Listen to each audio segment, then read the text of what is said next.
harga berapa. Katakan P1 ni RM25.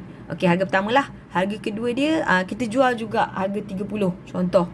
Okey. Okey, yang ni harga kos mungkin sama, cuma beza dia jualan sebab kita mungkin nak markup harga kan. Mungkin dekat online lain, dekat kita punya kedai lain. Macam itulah umpama dia. Okey, supaya kita nak tunjuk kata P1 ni dia represent yang pertama punya harga, P2 dia represent harga yang kedua.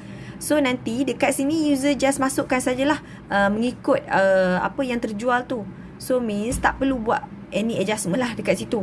Okay, so kira kalau contoh kalau kedai jual satu-satulah, kalau kedai kalau untuk yang P2 ni harga yang kedua ni dijual dua lah macam tu. So nanti dia akan kali. So dia akan dapat perbezaan dia dekat sini. Kedai ni berapa apa semua. Tapi dekat yang jumlah tu still sama. Dekat untung rugi pengiraan dia still sama sebab dia mengikut bulan masing-masing. That's why yang untuk bulan ni, okay, ni kira Januari, so kita key in untuk Januari lah. Untuk Februari dia akan automatic generate berdasarkan daripada starting Januari. Kalau sis tengok kami video demo untuk MSS, sis akan nampak dia punya link antara kolom masing-masing tu.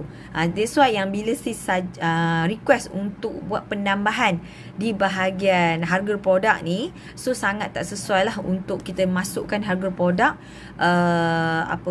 kolom, another kolom untuk harga jual dengan harga cost untuk another one dekat this MSS sebab dia tak sesuai, sebab dia related dengan bulan-bulan lain.